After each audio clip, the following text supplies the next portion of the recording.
recording and hand that over to you.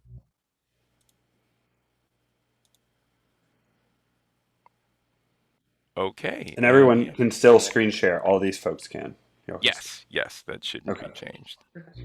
Okay. And yeah, we are about to go live. And we should all mute our mics when somebody else is talking, their presentation, I think, as a reminder. Yep. All right, I'm going to go off video here. Still here, counting down.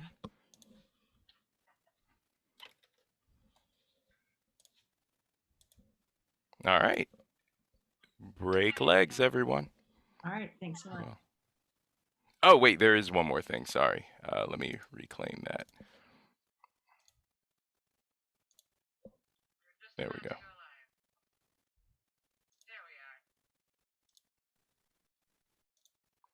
All right, there you go. Break legs. We're ready to go? You are? Yeah, you may want to give folks just another minute to filter in, but it looks like they are joining. Yeah. So, welcome, everybody. Enjoy. Okay.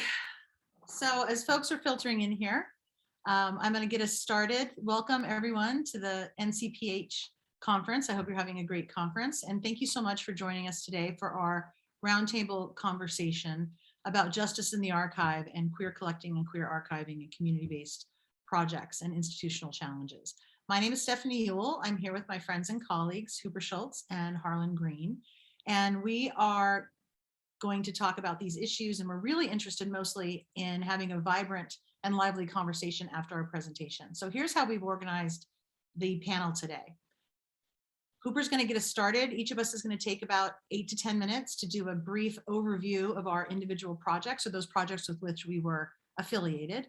And then after that, we're going to have a brief conversation, about 20 or 30 minutes or so, of some issues that we think are worth unpacking for each of us and to share with you as colleagues. And then we're going to open it up to the participants to write questions in the chat so that we can have a longer conversation. So we really welcome your feedback. We value your experiences, and we look forward to you sharing, and together, hopefully we can keep pushing forward this question around social justice in the archives through queer collecting. So with that, I'm going to pass it on to Hooper.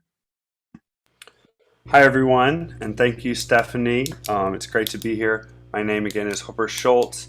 I am a PhD student at UNC Chapel Hill, and my work is primarily on gay liberation activism.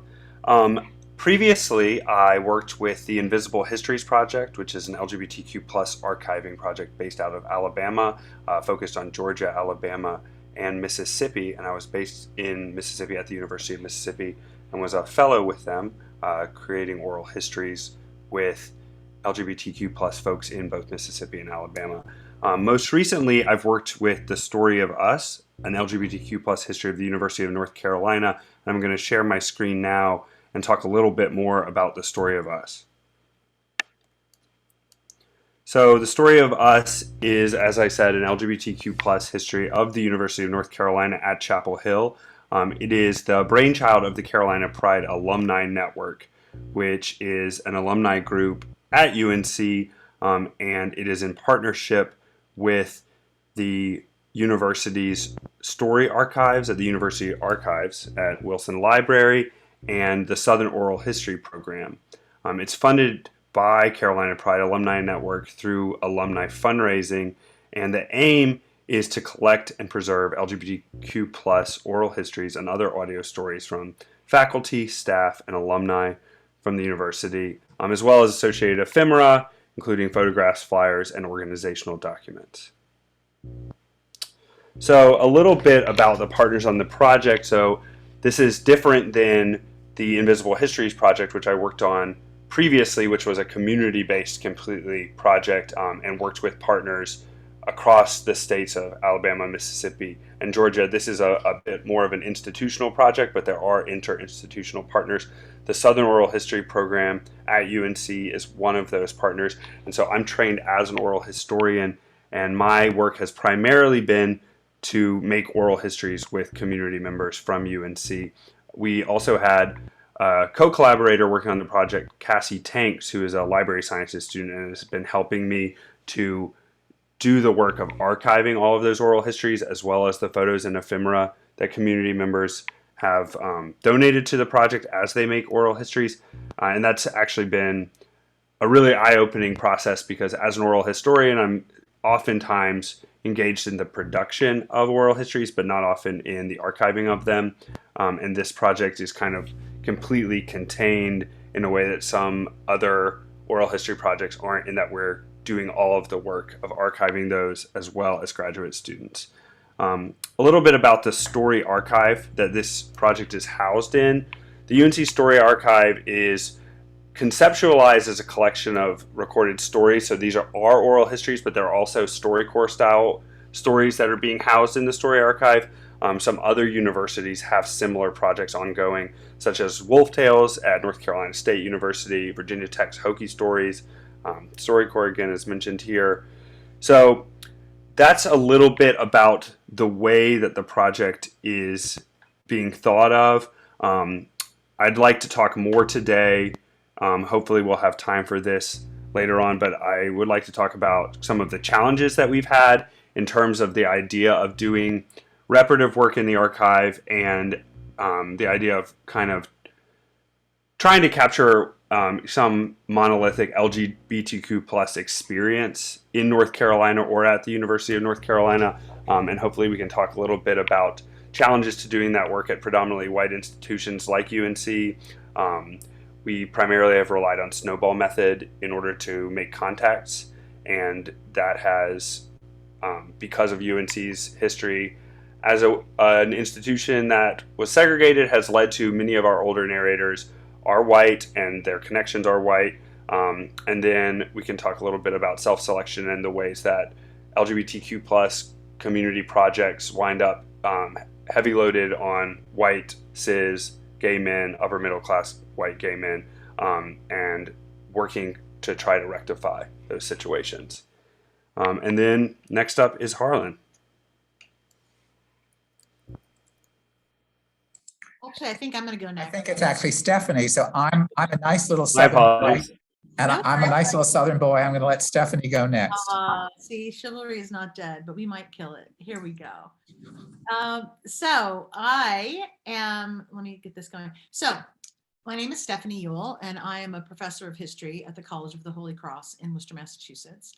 And among my specialties are Southern history, which is some of the ways in which I know these two guys, as well as gender and sexuality history. And I have done a lot of public history consulting and co-curation work with some local institutions, in particular the Worcester Historical Museum. And today I want to talk to you about a project for which I was the lead scholar and grant writer, but also part of a really dynamic team that put together in a pretty short period of time, which is what I'm interested in encouraging everybody to think about by partnering with institutions and local colleges, a project called For the Record LGBTQ plus Worcester. And Worcester, Massachusetts is in central Massachusetts, just to give you a sense of the geography. We are the second largest city in New England, but there is a real sense of sort of a cultural vassalage to Boston. And so Boston is the great sucking sound. Everybody sort of goes into Boston.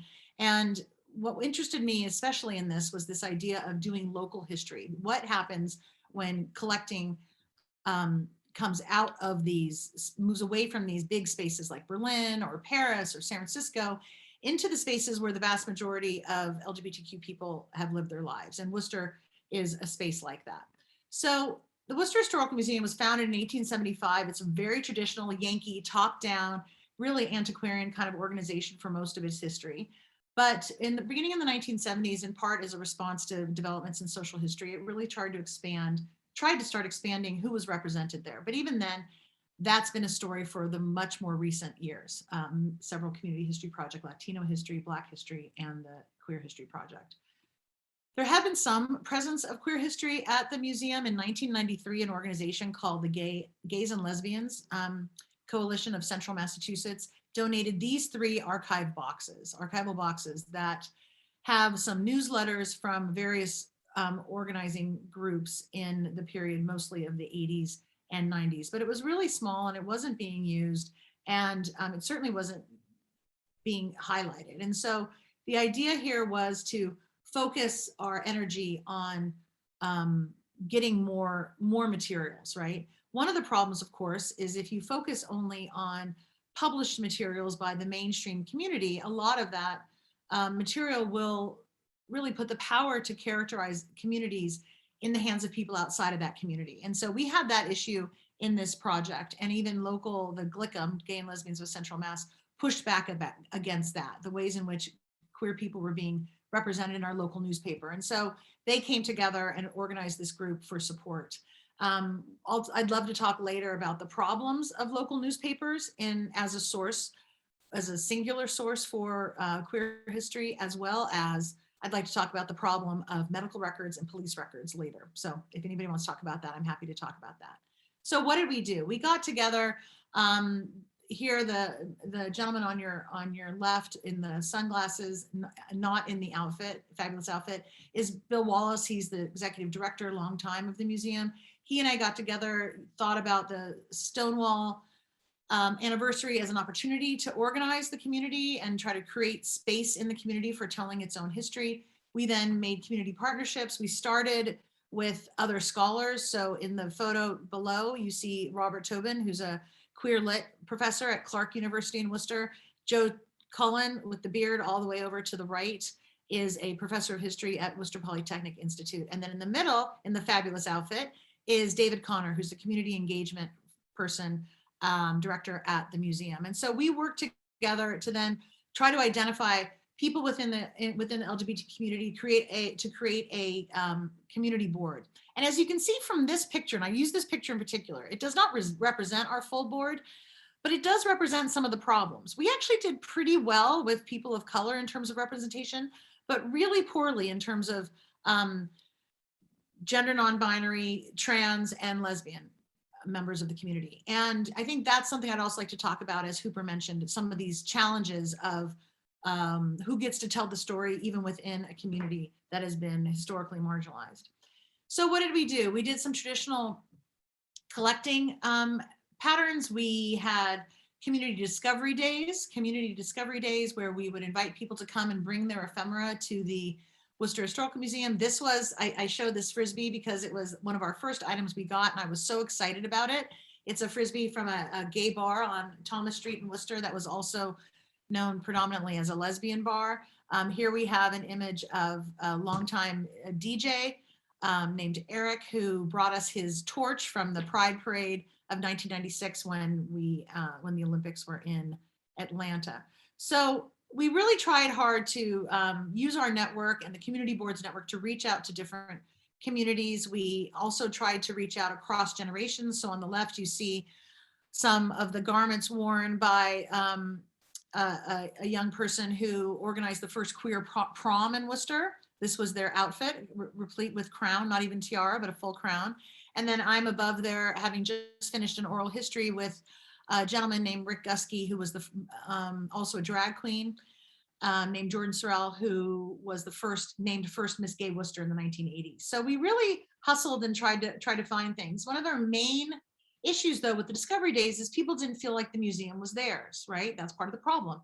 The museum had historically been showing very traditional top-down kinds of exhibits and collections. So we then also went into the community. We went and did the collection days at a queer film festival. We did them at a gay bar. But really, probably one of our richest resources was the Oral History Project. And here's a couple pictures of some oral history work that we did with members of the community, trying to capture and create space for people to tell their stories. Granted, it's just a snapshot of people's stories, but to begin to tell their stories, to put into the record some of the things that aren't, most of the things actually, that were absent in more historical traditional sources. One of the other things we did, because the three of us who were the co-curators of what became the exhibit, we also are professors, and so we used our students. So for some of you who might be in institutions, either museums or local history societies, and you have colleges or universities in your town or your city, I really encourage you to try to create some community partnerships, because It was great that we had scholars leading the program and leading the direction of the research, with the major input and shaping of the community board to tell us what the stories were. But we also had labor. We had labor, and it's wonderful to have these students do this kind of hands-on history work, to learn about archives, to learn about public history in this way. And it really did help us get a lot of groundwork done. I got a grant through the Andrew Mellon Foundation and the college here called Scholarship in Action, which was a $40,000 grant just for this project. And I was able to pay students full-time in the summer to work for 8 to 10 weeks to do research. And so it's because of that we were able in a very short time, in 18 months, to really come up with a remarkable report out to the community. We also use digital Omeka and digital collecting. This is very early graphics, but I thought I'd share it anyway, so you can see how sort of do-it-yourself this was. Asking people to come and share their stories and share their artifacts with us. This project resulted, it's not over, it's an ongoing project, but it resulted in a major report out to the community that was an exhibit called, for the record, LGBTQ plus Worcester.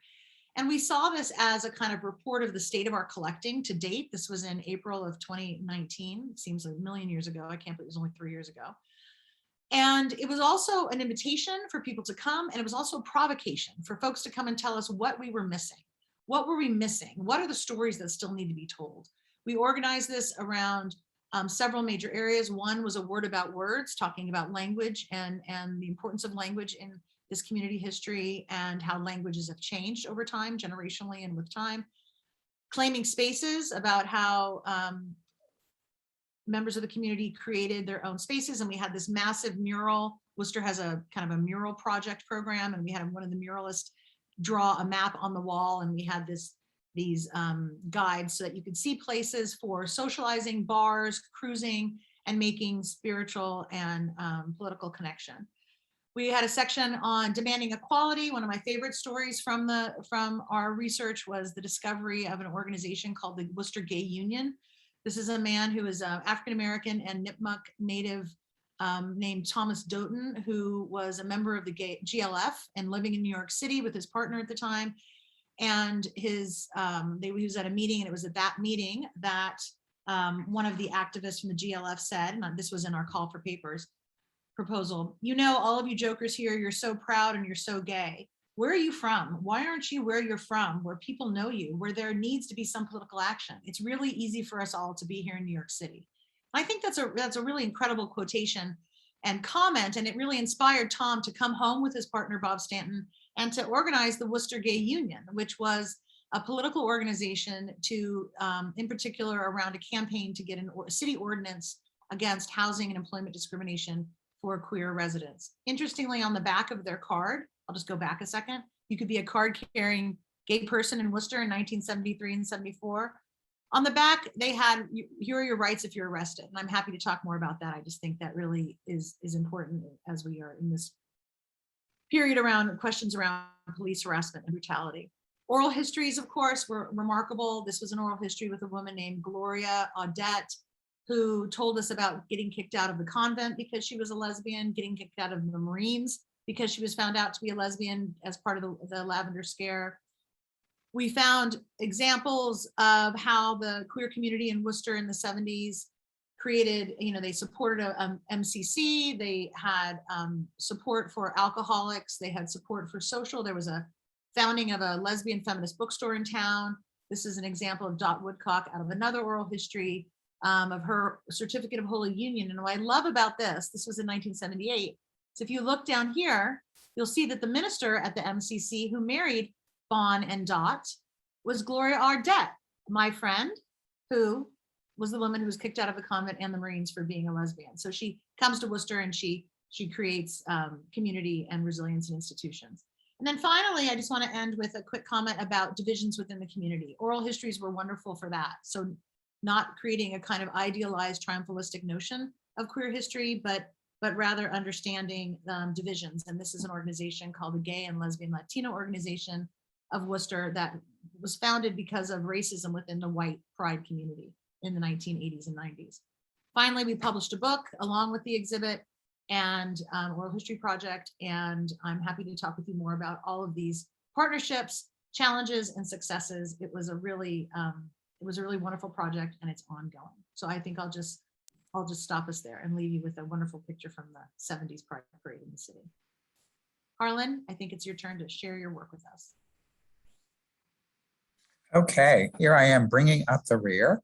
And let's go to all my 10 thumbs and I'll bring you to. So I'm really happy to talk to you all about collecting LGBTQ materials at the College of Charleston. Look at me, I kind of came late to the game.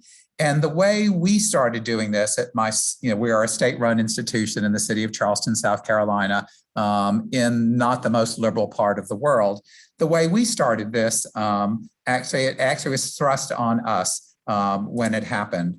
All of a sudden, so I work in special collections. I was head of special collections at the time. Now I have a title, scholar in residence, which sounds like all I do is sit and think about things.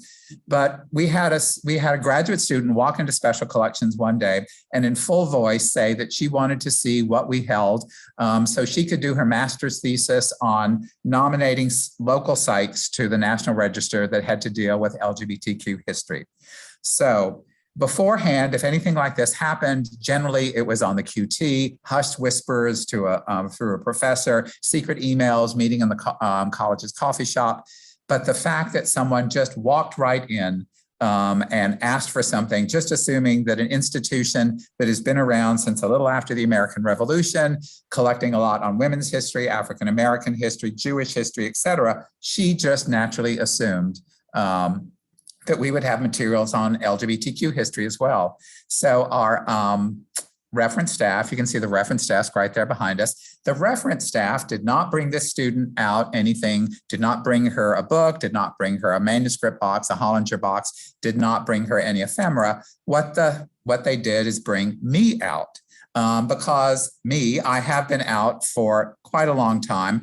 I'm somewhat knowledgeable of LGBTQ history, or was, just having grown up and lived the majority of my life here. So instead of having a collection, I was brought out to kind of talk a student through this. Long story short, I became an advisor on her thesis. She did well. She's now working in the field. But that really was, people talk about a wake-up moment. For me, it was kind of a duh moment that, my goodness, I'd been in the archives field for 30 some years. The city had libraries that are 350 years old, and no one had ever done this. And so then I became, a convert to it immediately. And here's my cute cartoon about how people who convert to something are often the most evangelical and often the most religious about it.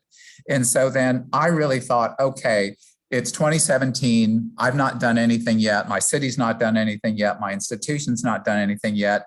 It's time to start going over these sins of omission. So my institution had a great history of getting tons of, well, not tons, but grants from CLEAR for hidden collections, from NEH for processing collections, for NHPRC, but we had no collections. So they weren't hidden. We actually didn't have any collections. Fortunately, there is a charity in town that funds in the Chicago area and in the South Carolina Low Country, the Dorothy and Gaylord Donnelly Foundation, which does fund institutions. And they were just on the cusp of changing their program, that they wanted to fund archival institutions that would have social justice impact. And there we were, cup in hand. And so we got a grant for $200,000, and that quickly allowed us to hire a processing archivist.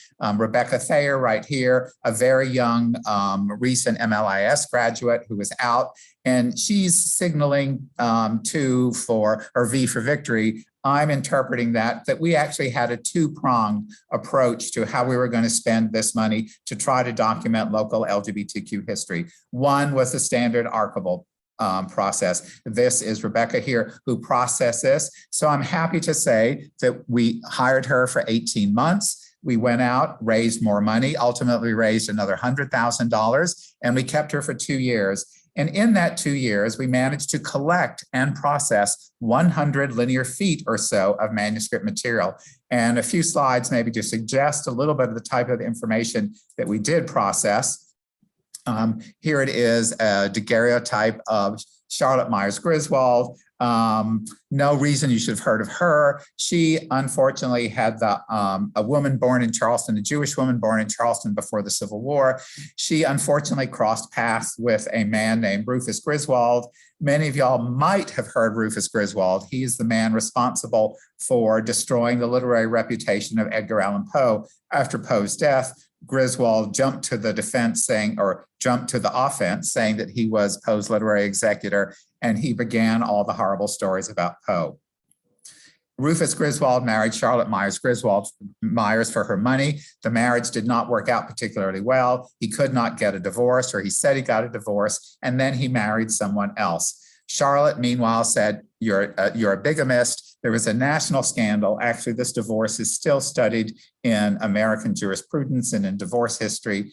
And what Rufus Griswold came up with, a more Gothic horror story than Poe had ever realized. He basically said he did not need to get a divorce from Charlotte Myers because their marriage was something God nor man would have ever sanctioned. He basically said Charlotte was an intersex person or a male person living in the city of Charleston before the Civil War. So this is the only known daguerreotype of her. Thrilled that we could actually start documenting some antebellum LGBTQ plus history as well. And then, of course, we also,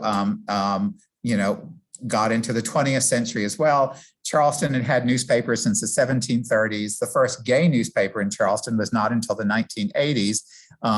And you see the photograph on the right. It was extremely difficult to try to find photographs and images of documenting LGBTQ people in the city of Charleston, which we did do among the hundred linear feet that we did found. So that was prong one of our talk. We also had prong two, and that was creating oral histories.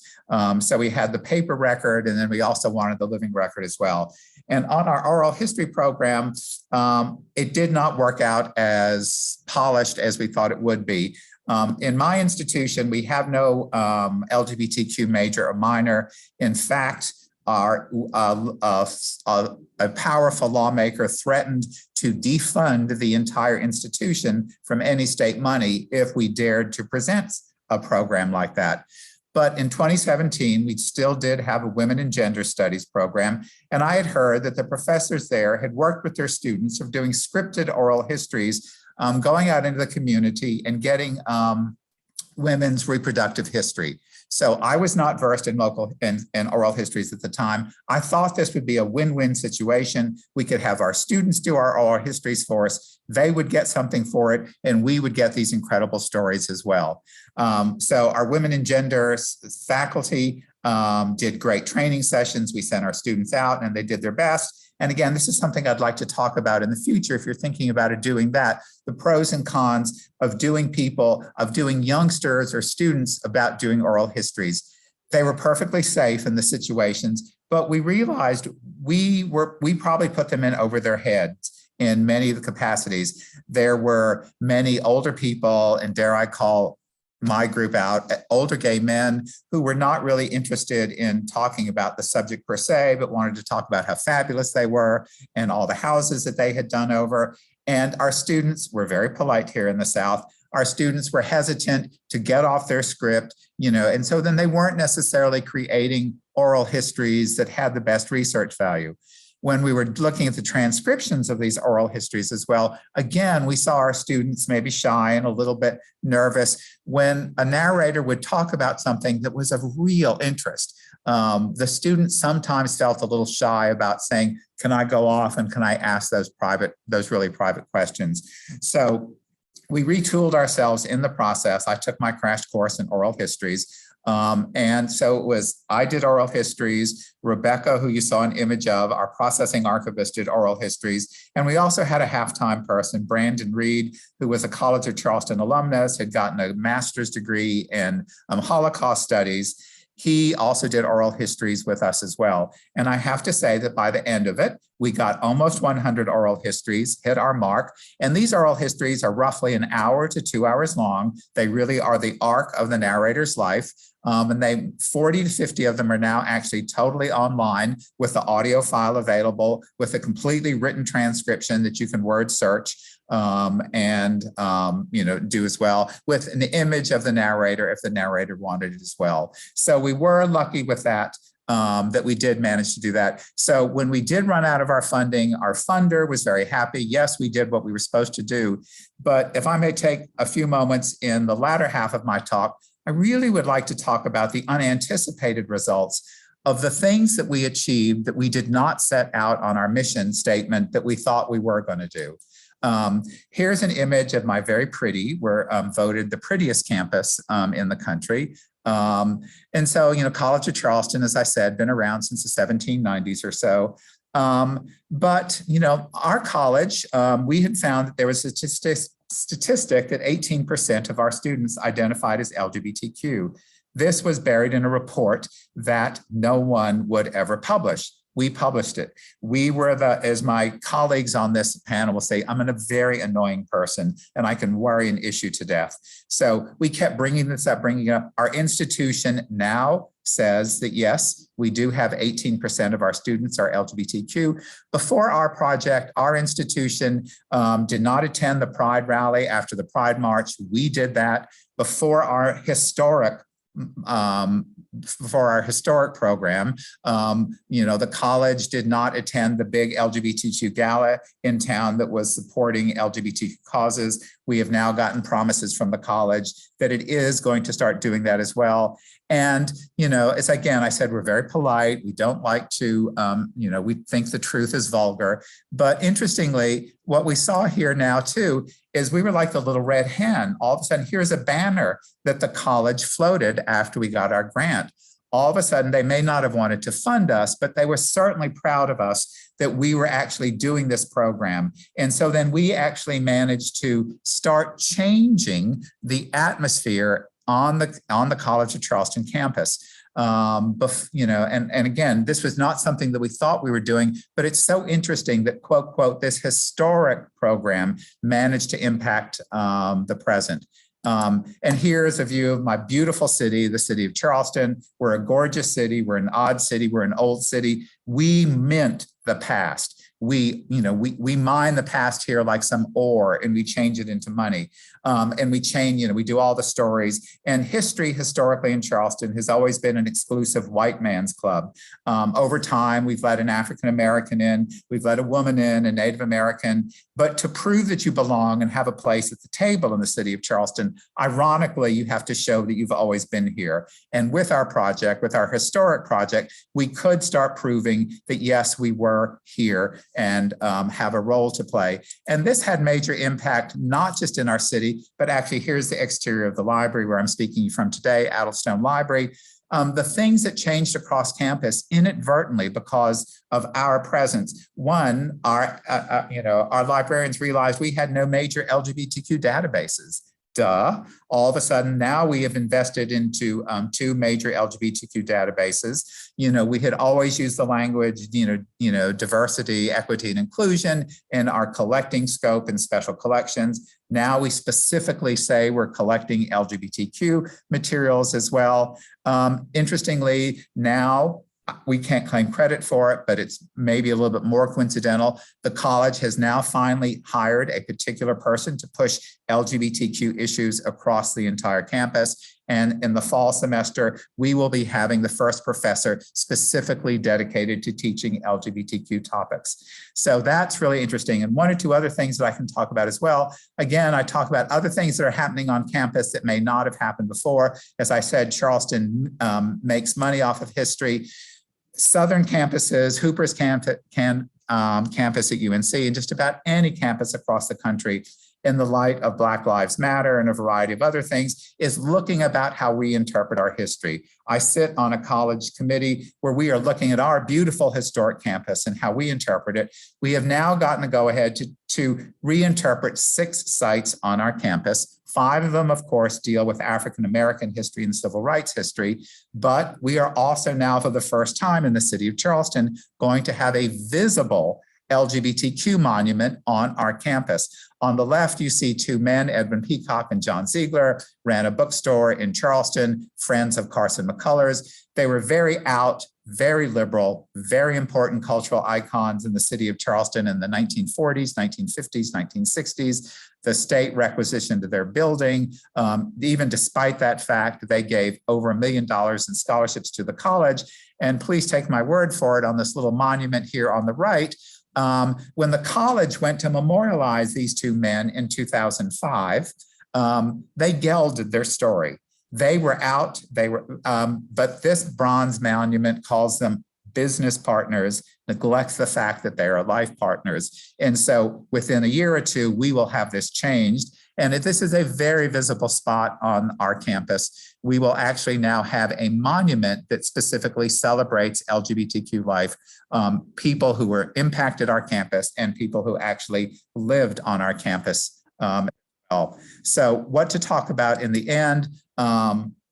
I've been on sabbatical the past year. We've basically almost run out of money. I'm really worried about what's going to happen to this. We overcame inertia.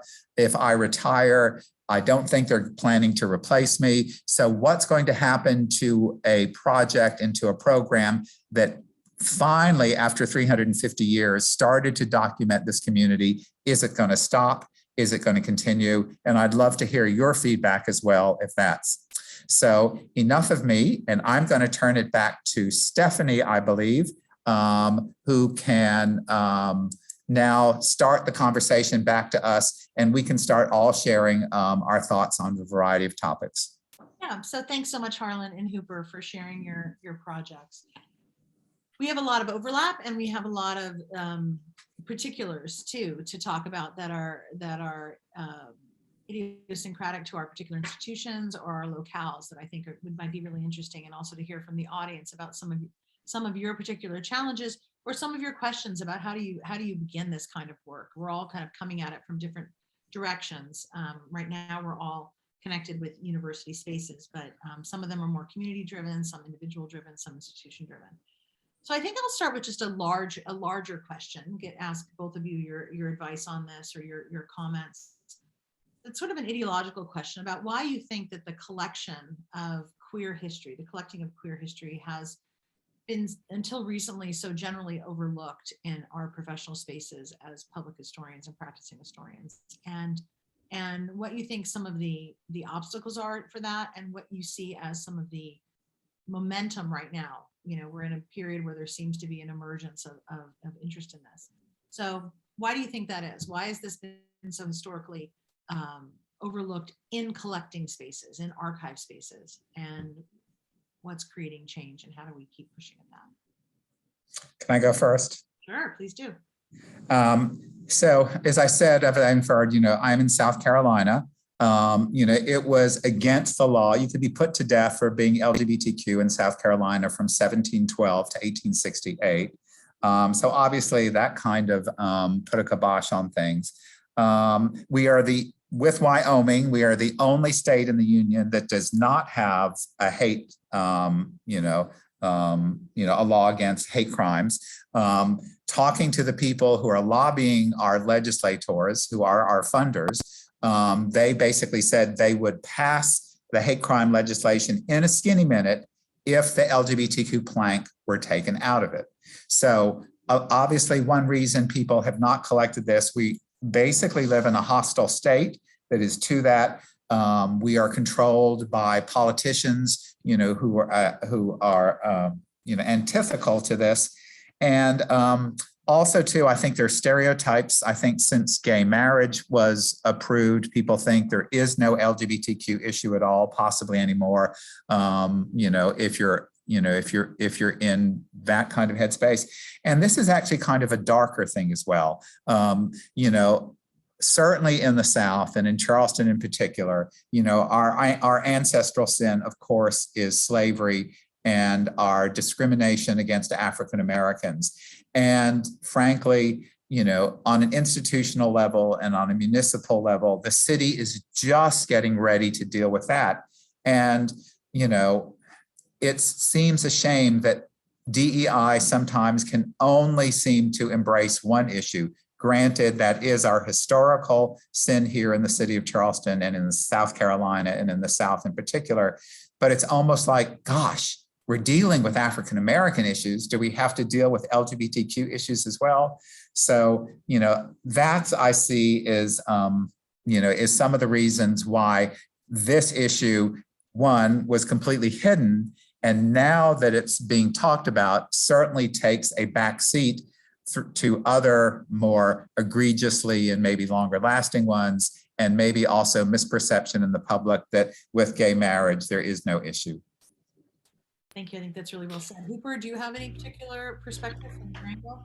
Yeah. I've been thinking about this a lot as a researcher, as a PhD student in history. I spend a lot of time in the archives. And I think that when we talk about queer history and, maybe an appearance of a lack of queer history in the archives, we do need to think about the fact that, like, the archive is not this objective place of just objective truth, right? Like, archives are curated in a very meaningful and purposeful way, not only by the folks who donate to those archives, like families and individual and organizations, but also by archivists themselves. And I think that we oftentimes run into practices in especially institutional archiving, which I can speak to a little bit more. Community archiving with the Invisible History Project has been a little bit of a different scenario, but with institutional archiving, there are practices that purposefully obfuscate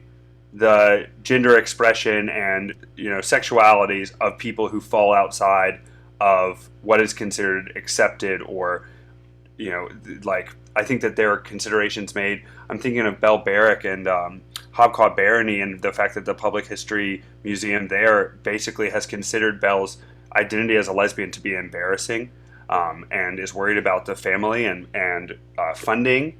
So things like that are really, I think, a big part of why queer history remains obscured in archives in the Southern Historical Collection at UNC. They're still working on trying to have a finding aid that really has metadata that considers multiplicity of identity, LGBTQ plus identity, and going through and trying to mark archives to show queer existence is really an ongoing task. And I think we're finally seeing that start to turn, but I think that it oftentimes is there, it's just not named.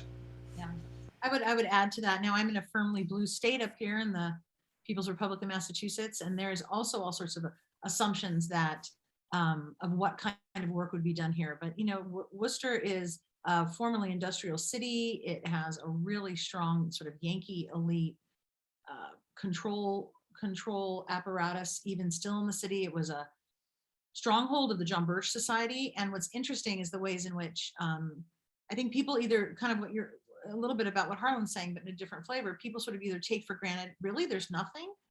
We assume there would be something, or it also reveals that this place isn't as progressive as people might consider it to be now, right, in 2022, as opposed to its long history. And so I think that there are still a lot of sticking points. When we had opening night of our exhibit, we had a member of the board of trustees of the museum point out something about a person whose image was on the wall, and this was a person who had been charged with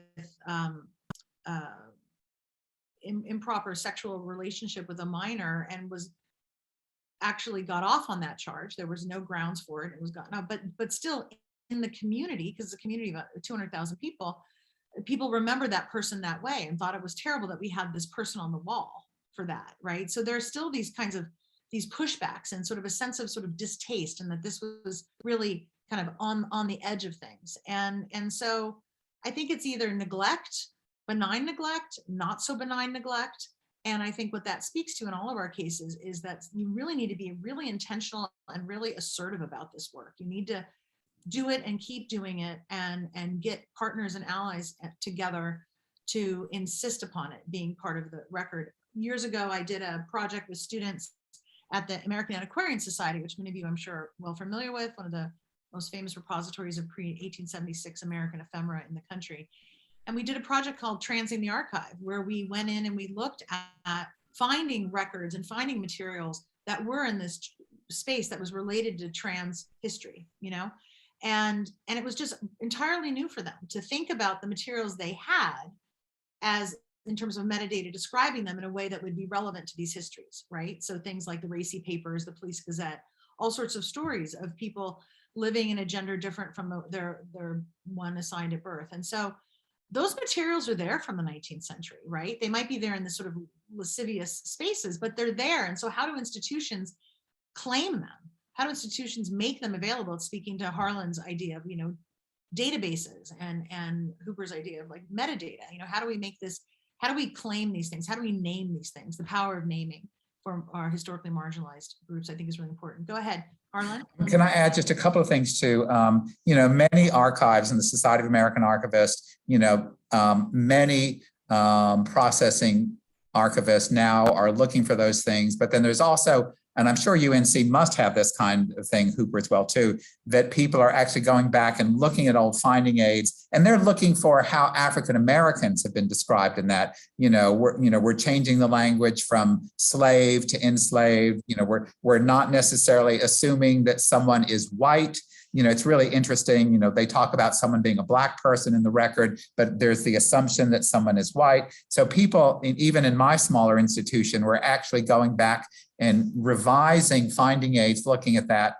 And I think we need to put our glasses on, and, you know, our LGBTQ rainbow hued glasses as well, you know, looking for that language as well. So here's an unmarried man, he's a bachelor, what does that mean? You know, and just not make, again, as Hooper said, not doing our basic cultural assumptions and putting it on the materials. And if I can add a historical note, it's really interesting that in South Carolina, that I'm aware of, so many archivists and heads of institutions have been closeted LGBTQ people.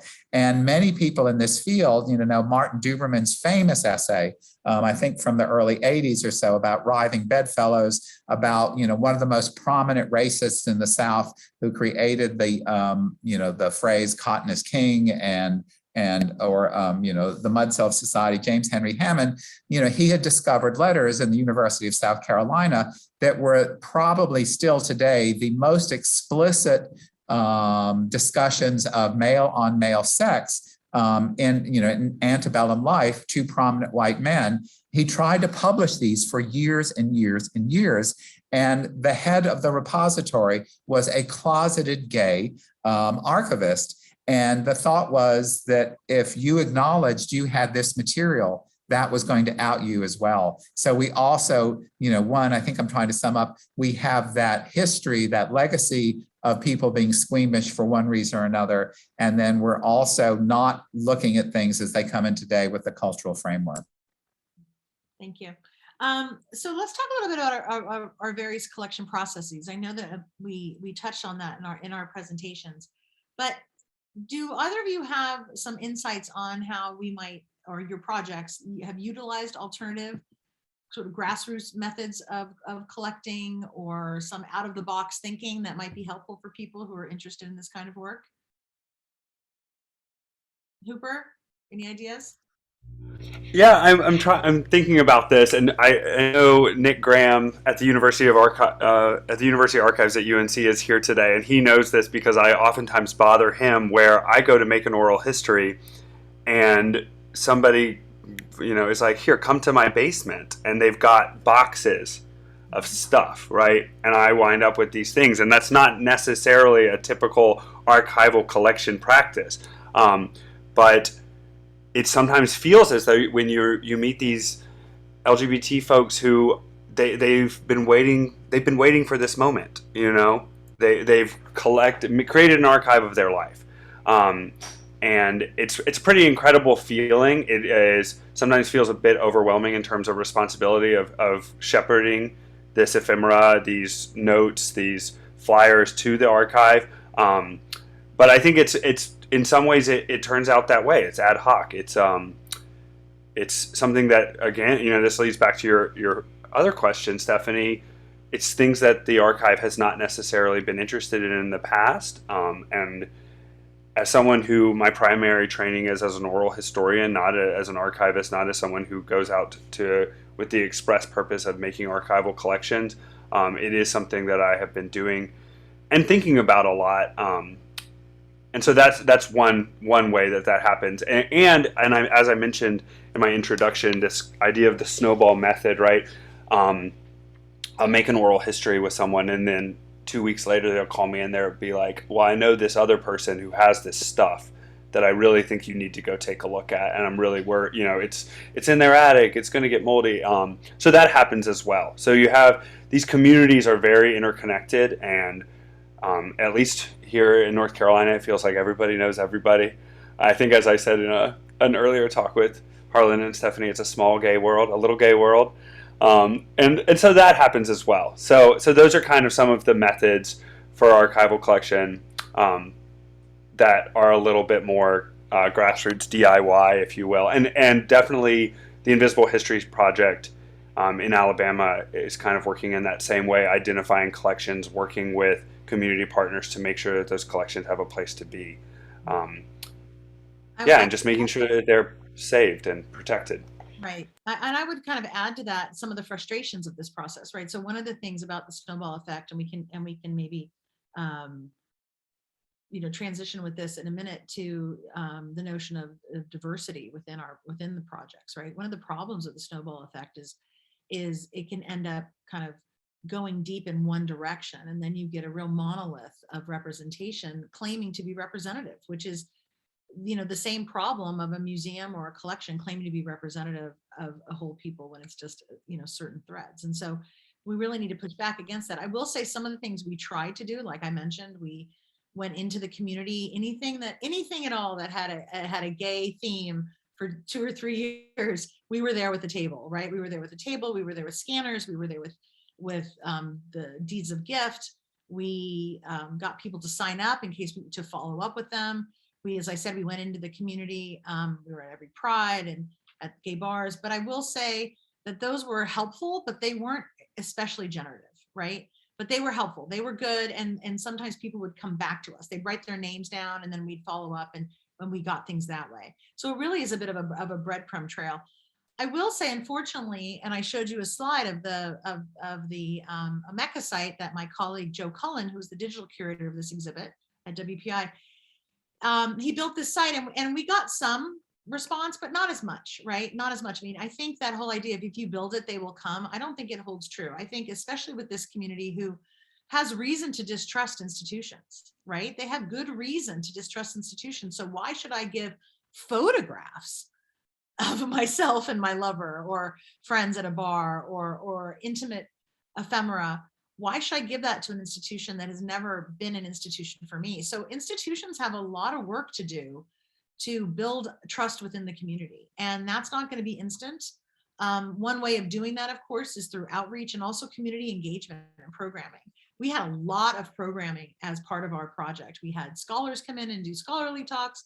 We had community panels, youth panels, elderly panels. We had a big town hall that I moderated actually with city leaders that became this amazing moment of activism among various queer organizations in the city to come together and announce a sort of manifesto to the city manager of what we expect. Because one of the things we did in our project was end the exhibit with the idea that Worcester, the city of Worcester, gets a 100% rating from the Human Rights Commission, right?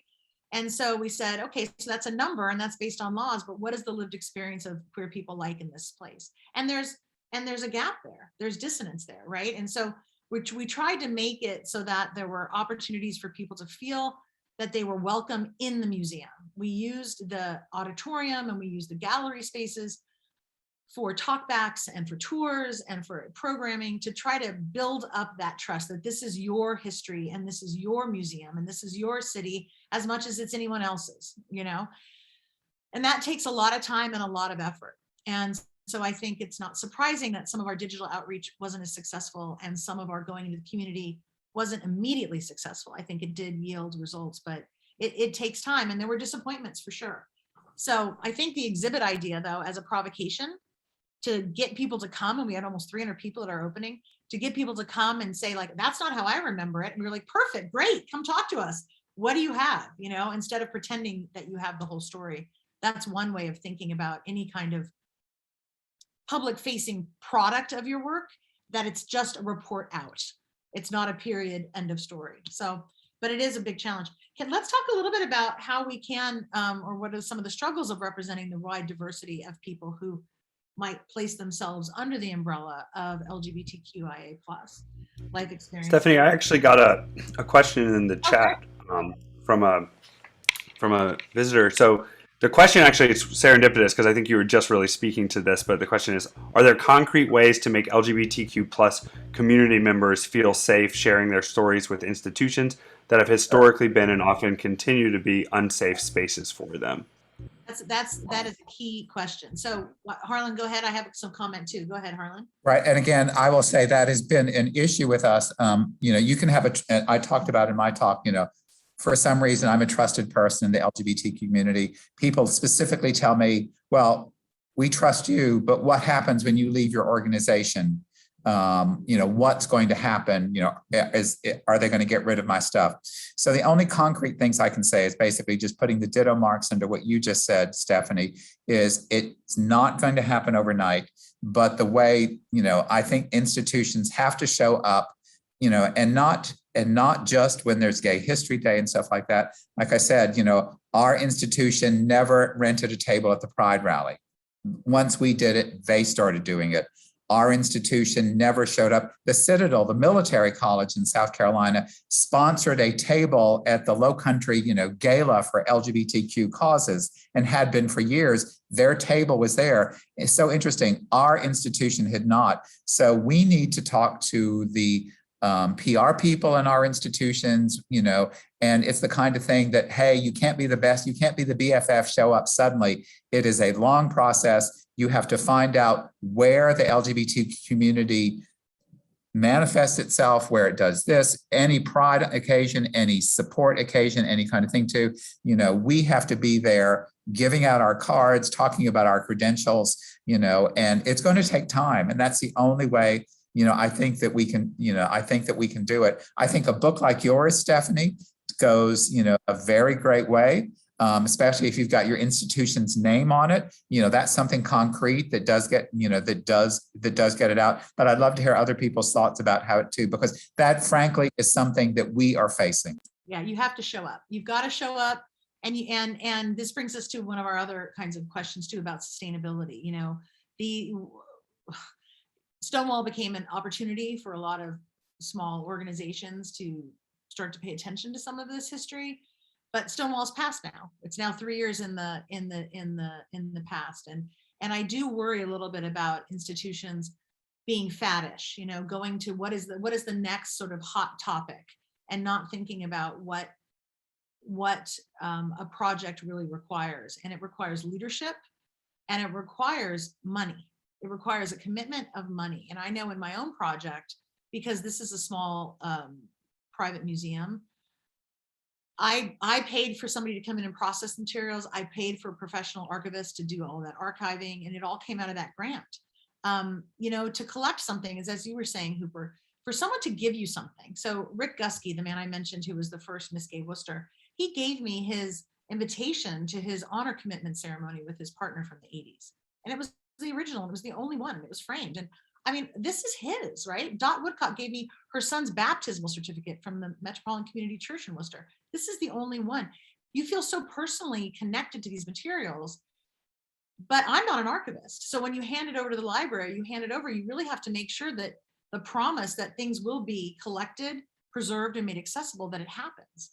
And a lot of institutions don't have either the finances or the staffing professionalism, or frankly, the will to do that. So you really have to be a burr under the saddle of institutions and remind them they can't just be tokenists. They can't just kind of show up when it's glamorous, convenient for them. Because the hard work is when, as Harlan, you said before, when after all the glitter falls, right? After the disco ball starts turning, that's when the hard work needs to happen. So can we get back to the diversity question? Because I know we all have struggled with that on these projects, about the question about how do we make sure not to replicate the very problems in institutions and archives and of power and of the monolithic idea of what gets collected, whose stories get out there, et cetera. Anybody want to speak to that process? Yeah. I think that this is a super important question. I do think that this dovetails with the question that the audience member asked. I've been puzzling a lot over this as I've worked on the Story of Us project, and as a project that is primarily funded by and based in alumni involvement. We can imagine that at the University of North Carolina, the flagship university of the North Carolina public higher education system, these are primarily middle-class white gay men who are interested in this project.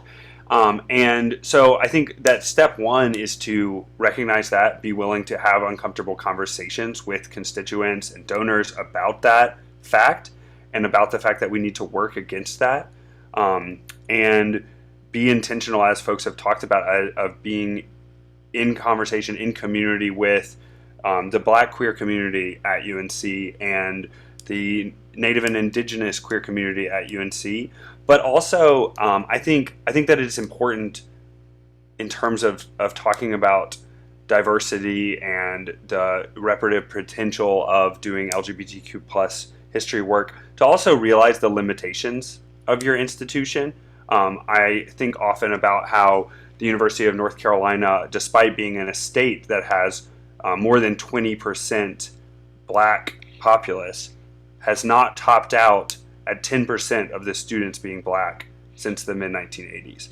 And so that's a real problem, right? Because if you're doing a project on the University of North Carolina's LGBTQ plus history, that's not really reflective of the state, right? And so I think that recognizing that limitation and working on ways that your institution, I'm speaking as a UNC community member, where we have this funding, we have the resources, how do we seed that material resource and seed that training to other institutions and organizations in our state that might be better equipped to actually do that work, right? So we have North Carolina Central University here in Durham is a historically Black university, and we have UNC Pembroke in the eastern part of the state that is historically Indigenous and Indian college. And those are places that could also have this kind of work going on, right? And I think that it is really on UNC in many ways to make sure that that's happening. Yeah, I think one of the strategies we had, and this goes back to diversity and trust, the previous question, was this idea of making sure that a project doesn't belong to one person or isn't only identified with a single person, but rather this idea of a community advisory board. That was really, really helpful for us. And we tried to be really intentional about representation on that.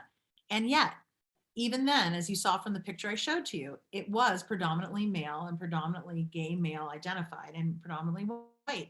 And I think in some ways, this is where I'm an ally of the community. I'm not a member of the LGBTQ community, where as an ally, I was able to say things like, where are the lesbians? Where are the trans people? Where are, in a way that perhaps the dynamics among people might have been a little more fraught.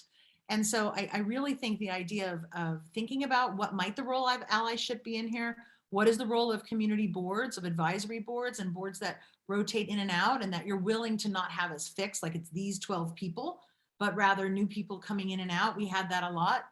Some people stepped away, some people stepped in when we found that we wanted different kinds of voices. So I think that's one strategy for doing that. But nonetheless, I mean, we had pushback within the museum from some staff who were not comfortable with this being the work of the museum, or thinking that this is the kind of work the museum should be doing. They should be sticking with John Hancock's trunk, and Cotton Mather's high chair and things like that. So I think those are really important questions. Harlan, go ahead. Just very briefly, there are two brass tacks things that I think y'all have looked at it from the large perspective. Two things, some of which we've done and some of which we've stolen from other things and not done yet. One, again, since we're adults, not sending our students out there, we would go to people's houses to do oral histories, did not necessarily expect them coming to our institution. We would try to make that option. If you're more comfortable in your house, we will come to your house. Again, if we're an adult doing that, so that levels the playing field. That also gives you the opportunity of people, wow, look at this photograph. I would love to accession that kind of thing. And the other thing that I've stolen from the idea from the Invisible Histories Project is, not everyone has a lot of time at their disposal for oral histories and stuff like that, is compensation, gift cards. Basically saying, we appreciate your time for this oral history. We can give you a gift card to Walmart. We can give you a gift card to there. And we've managed to negotiate even our state bureaucracies. We cannot pay for people to do that kind of thing, but we can do gift cards. So I think those are two very small brass tacks kind of things, that kind of, that show, one, we respect your time, and two, we don't expect you to come to us. We will do an oral history in your home. Yeah, and I guess I would just go on top of that too and say, anything you do is better than not doing anything, right? So you just have to start somewhere and recognize it's going to have limitations. It's not going to be exhaustive, but just being aware of these kinds of questions around trust and around diversity. We have one more topic, and then we want to open it up to the audience for questions. Although I like how we've been kind of folding them in as we go, because Julie Peterson asked in the chat too about instances of pushback. We can talk more about that. One of the big concerns about this kind of work is sustainability, right? And we've talked a little bit about that. How do you integrate community-led or partnership-led archival initiatives into the work of institutions in a way that they become sustainable? I've talked a little bit about that already. Harlan, you've talked about your concerns about that, right? The limitations of institutions to commit to this kind of work, and the recognition that so much of that work happens behind the scenes. It's not glamorous, but it has to get done to really uphold our commitment to the work and to the communities that have shared their histories and stories with us. Cooper, do you have any comments on sustainability challenges in your work? And then we can open it up to the audience. Oh man, this is such a good question and such an important question, and unfortunately one that I'm not sure that I have like a great answer to. I think it's something that's still unfolding for us at UNC with the Story of Us project. The Story of Us started in 2020, and there was fundraising, and we've had a really great result of that and done some really great work. We've made more than 40 oral histories and have a digital exhibit rolling out shortly, and are hopefully going to have a public performance of those oral histories.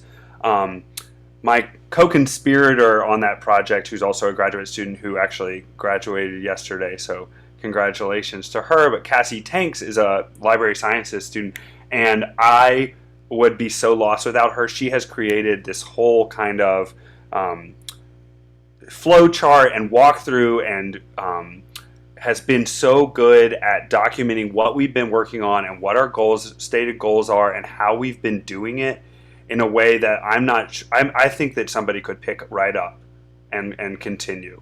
So I think that's important, is to make sure that, like I think Stephanie, you said before, that it's not just one person's project, that there are parameters and guidelines and a step-by-step process that you're going through. So I think that's super important.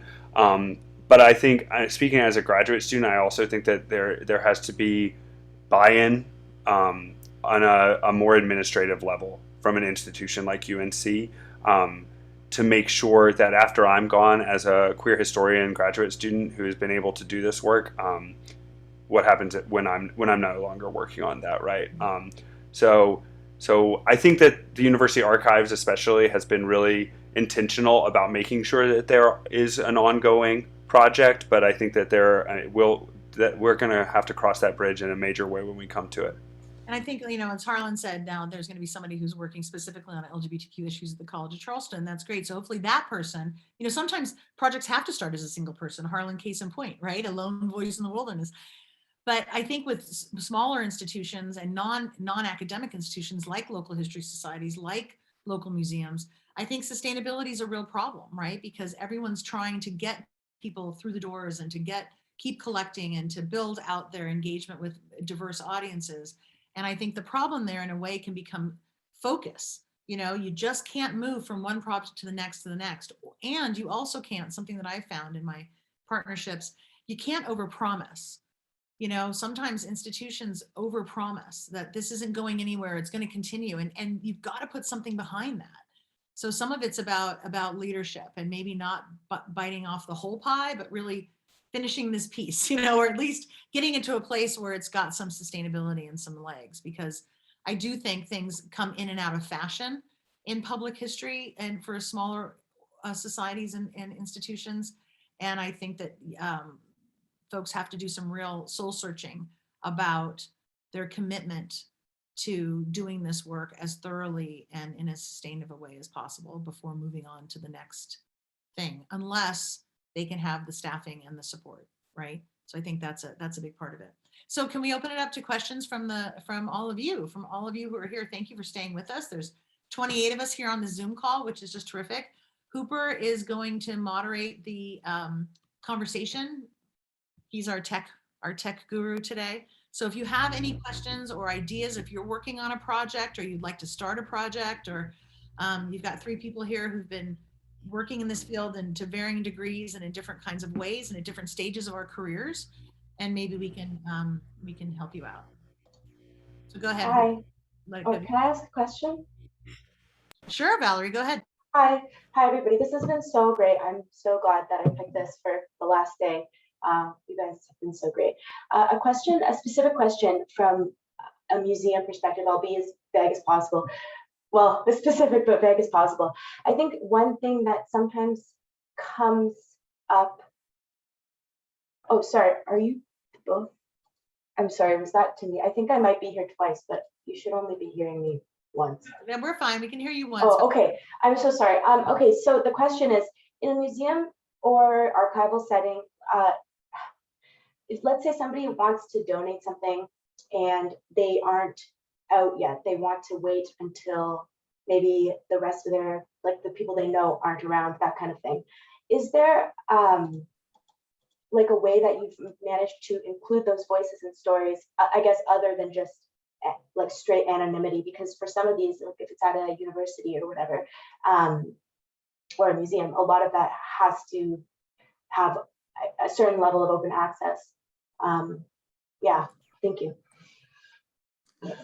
I mean, I can address that from an archival perspective, whatever abusing the term reasonable, if a donor is giving an institution something, the donor is worth, we need to honor that donor. And if the donor puts a reasonable, whatever that is for the institution, hold on the materials, you can't tie it up in perpetuity, is 20 years reasonable, that kind of thing. But I also think you can work out, it was very interesting. We had a high-ranking priest who walked in and assumed that he, secretly gay, that could talk about his oral history, and we would never share it with anybody. And I said, no, you have to sign a form first. We encouraged him to write this down, to leave it with his heirs so that his story is told. But I also, too, having a forthcoming history of LGBTQ people, one of the most important documents, a diary from the 1930s, the most articulate,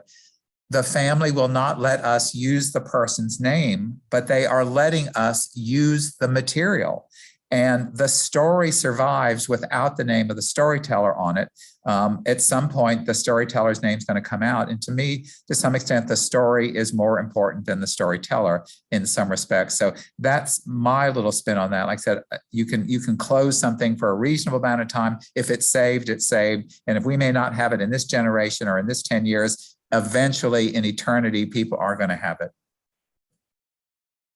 Yeah, we've found the same thing, not just the anonymity, but also perhaps giving a different name to a person. We have one woman chose a different name that she wanted to be understood as. And I think that felt, as opposed to anonymity, when people are trying to say, oh, who is this person? If there's a name associated with it, even if it's a false name, it kind of shuts down that inquiry. At least it mitigated some of the anxiety for the donor on that issue. But I agree. I mean, of course, I'm sure Harlan Hooper, you've had people pull out of oral histories that have been amazing, right? Or never finish reviewing their transcript, or, there's all sorts of things that go wrong. We have the former director of AIDS Project Worcester here. He's had his transcript for 2 years. And at this point, I'm just putting it out there and it's going to be fine. But, there is this idea of reasonability, what is reasonable?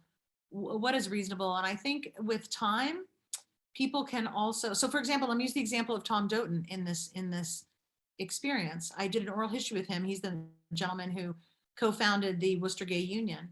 He wasn't comfortable having his oral history be totally open. It was only with his permission, right? So we got permission for anything we used for the book or for the exhibit. And then when he came to the exhibit and he was part of that 300-person joyful night, and he saw how respectfully his story was treated on the walls, he's really kind of moved into a different space now, right? And I'm hoping we'll reconsider his terms of gift, his deed of gift. So I think small steps, it might not be all at once, but if there's some of these things you can do, like Harlan mentions, people can also have the right to change their minds, and they might. In another 5 years, it may seem less controversial to that person. So going back and re-asking and re-inviting them to consider their deed of gift, I think, is one strategy. Yeah, I think for me, my strategy when I make oral histories with narrators is I oftentimes I don't necessarily always like offer, oh, we can close your interview for this amount of time, but it's certainly always an option for them.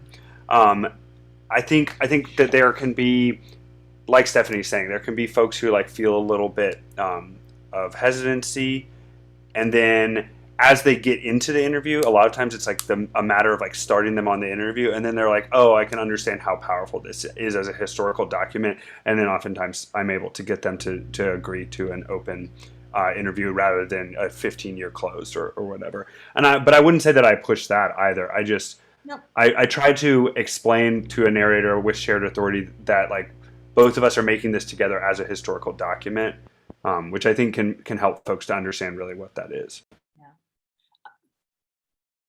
Go ahead, Hooper. Do we want to move on? There's a great question here about the potentially of outing of people in the 18th and 19th centuries. That's an interesting question. I'll try to brief that. Basically, one thing great about archival description is basically it's just technical writing. We do not necessarily, it's only when you're doing the added indexing, the subject indexing, that you can actually maybe have to use the appropriate words. If you're discussing a letter of, we recently discovered a letter of an older brother telling a younger brother not to sleep with another man, in this primary school that this boarding school that he's going into rural South Carolina. This is 1840s, 1850s. And, so we basically describe that. We basically say, a letter from older brother to younger brother talking about, the dangers of sleeping with, another person. That's the archival description that gets picked up under the larger heading of, males, homosexuality, the South. So you're not necessarily outing them, in the technical description of what is there. You're not jumping to conclusions. You're basically saying they're talking about this, but it's only in, the subject indexing that you have to use the controlled vocabulary. So in that respect, I think you can get have your cake and eat it too. Yeah, and I would say for more contemporary, well, at least 20th century examples, which the same question holds about this idea of outing people. We had an example of a gentleman who actually was a College of the Holy Cross graduate, where I teach, named David Walsh, who was a senator from the state of Massachusetts, down in DC. And he was also an isolationist during World War II. And so even though he was a Democrat, FDR wasn't a big fan of him because he was quite an isolationist. And during World War II, as you may know from reading, When Brooklyn Was Queer, Hugh Ryan's book, there was a controversy around an alleged Nazi spy ring that was in a queer brothel. And there was this big scandal surrounding Senator Walsh, who was a Worcester County native and went to Holy Cross, that he was one of the patrons of this place. And there was actually a kind of a hearing on the floor of US Congress about this, where they exculpated him, right? So we don't know whether David Walsh was queer or not. We don't know what his identity was, but we used that example. His family, now there's some conversation that he may have been, but that wasn't what's important for us, to tell the story, as Harlan says, of the ways in which the power of that claim that someone could be gay, right? That could be frequenting a queer brothel, that destroyed a life, right? And he ended up not winning in the next round. And so we used it as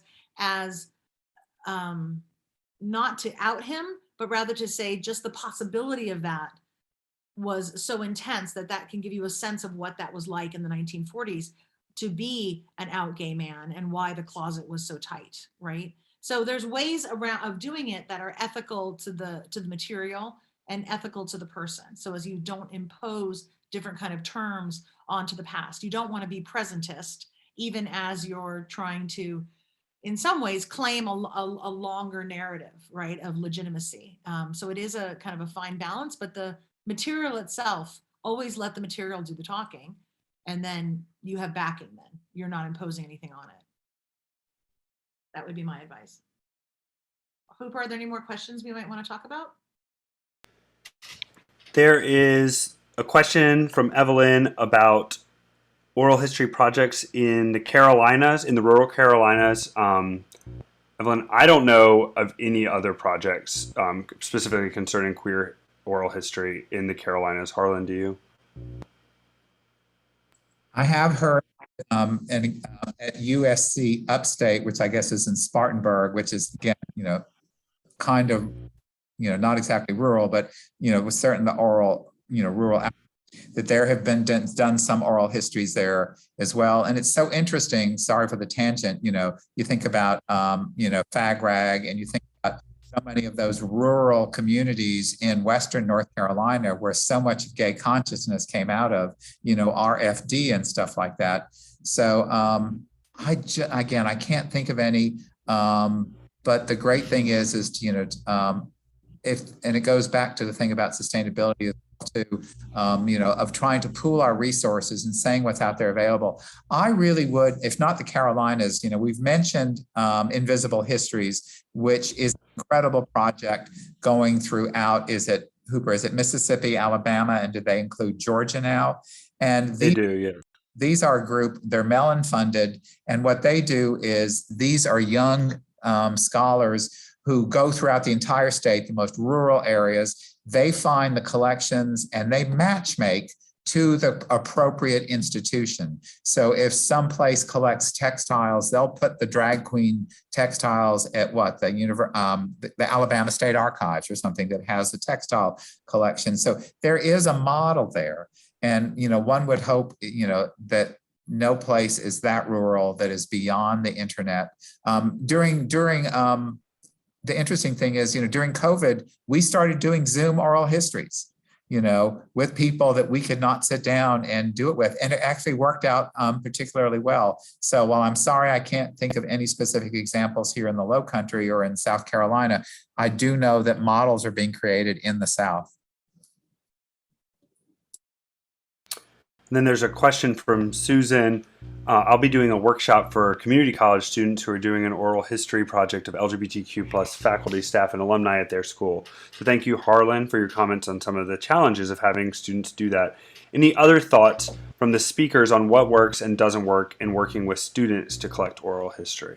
This is another great question. Thanks, Sean. It's a great question. I have found student oral histories to be really lacking for the most part. And I have to say, I have really well prepared students. These students are smart kids and they're, Holy Cross is an elite liberal arts college. So I'm already on the front foot in that, one might think. But frankly, the lack of just life experience and comfort in doing interviews and the ability really, they do informational interviews and they move on too fast. And that's like an interrogation, as opposed to what an oral history should be ideally, which is a guided conversation, as Hooper said, shared authority between the interviewer and the narrator to create meaning in the moment, right? To make space for this. And I think training, I think getting those kids to interview each other and to interview other people before they ever interview a member of the LGBTQ community, lots of prep and background, understanding of the history and some of the language and some of the spaces and some of the challenges. I think there's a lot of prep that goes into it. I also actually think one strategy is to have students interview in pairs, because if one student forgets to do a follow-up question, the other student might do that. It can get a little complicated at times because they defer to each other about, this question, that question. But it's all about the follow-up. It's all about asking open questions to get people to reflect on their experiences and not just narrate a bunch of data. And students tend to be very reticent to feel confident enough to ask those kinds of follow-up questions, particularly if you're getting into areas, as you can often with LGBTQ oral histories, of sex and trauma and abuse and abandonment and pain. These are uncomfortable topics for anybody to talk about, much less a 19-year-old with very little training. So I think if you're going to have students do oral history projects, it's not a bad idea to do them. Prep, and just keep your expectations reasonable for what those final interviews will yield. One thing I'll add too is shadow in the preparation. If you've got staff to do an oral history with someone, to have the students in the room seeing how it happens, and then you discuss it afterwards. At this point, I went off script because, so like I said, if you allow for that, but, and again, it's interesting, we have a different level of students. We've had 1 or 2 students who have been exceptional, but they are the exception to the rule. And again, as I said earlier, as Stephanie said, they just don't have the emotional heft and depth yet. They're deferential to older people, but I think they can interview themselves. They can interview peers a whole lot better than they can. And they're very, they can interview peers, but people who are older will probably be off-putting. Yeah. I would also add, I think I've gotten to be a better interviewer over the past 3 years, and so it's just practice. And so if it's a one-off, it's just going to be a little limited. Hooper? I agree wholeheartedly, Stephanie, that oral history is a practice, and the more you do it, and the more you're being reflective about doing it, the better you are at it. And I think that is what the first oral history workshop I ever give to undergraduate students, that's what I say. And I think that it is really important to listen to your own oral histories and reflect on them, and that if you do a one-off oral history, that's not an opportunity for growth. And so what I oftentimes do, and I've found super effective, this is the way that I was trained to do oral history, is to make oral histories with other students, have students make an oral history with another student, and then both students listen and talk about what was done well, what was done poorly, and how they can improve on that. And I think, Harlan, you spoke to something that I think is really important, especially when you're talking about doing oral history in the South among queer Southerners, this deference, right? The kind of eliding of what might be an uncomfortable topic, which is so wild sometimes because we're talking about queer people, and so sex is going to come up. But talking about sex in oral history is oftentimes uncomfortable for these students.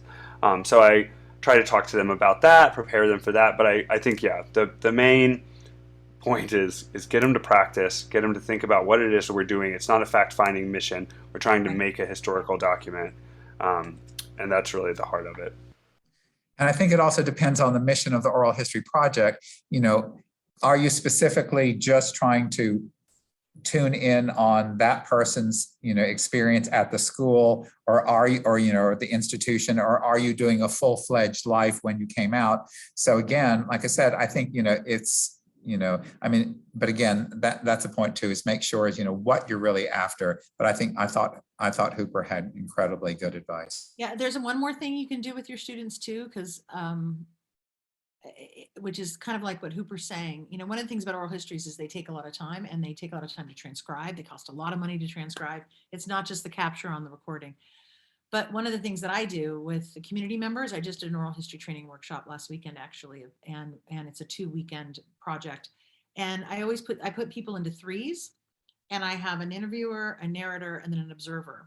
And you create a certain amount of time for the exchange between the interviewer and the narrator. And then the observer gives feedback both to the narrator and to the questioner. And these are all people who are trained to be interviewers, right? About what seemed to work, what were some of the sticky spaces, what kinds of open questions seemed to work, body language. There's so many things that go into a successful oral history interview. And then each person rotates role. So then the next person who was the narrator is now the interviewer, the observer is now the narrator, and the interviewer is now the observer. And you spend a good hour, and I also have them agree on what topic is each person comfortable talking about, right? So it's not just I was born in blah, blah, blah.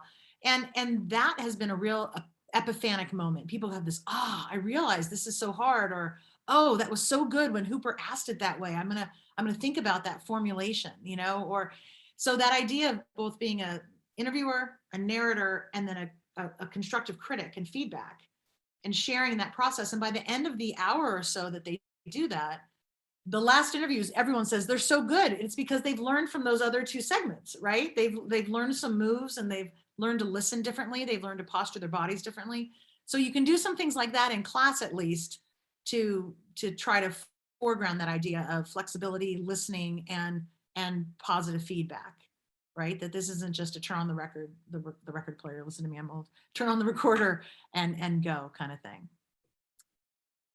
So we only have a minute or so left. Is there are there any other questions, Hooper, that you might want us to cover, or shall we say our goodbyes? I think that was everything. Thanks y'all for the great questions. Yes, thank you. Thank you so much, everyone, for wonderful questions. And people Harlan- have put some great, they have put some great websites and links in the chat. So thank you all for that, like the Pauline Murray Center in Durham and stuff like that. So I would, and that's a great center. So again, yeah, thanks for your comments and specifically thanks for the links. Yes, and thank you everyone for being here. And we just really want to encourage you to take up this work, but or at least the possibility of this work, and start thinking through resources, thinking through leadership, thinking through the possibilities. And it's okay if you have some obstacles. It's definitely worth and really important to try this. And of course, we're here, and we can always be resources if you ever want to reach out to any of us, or we can direct Please you. do. Okay, thank you so much. And Harlan and Hooper, as always, thank you both for sharing your great work, and keep doing it. The community and the historical profession need you. Thank you, Stephanie and Harlan. Right. Y'all have a great Thank you. Thanks, everybody. Bye-bye.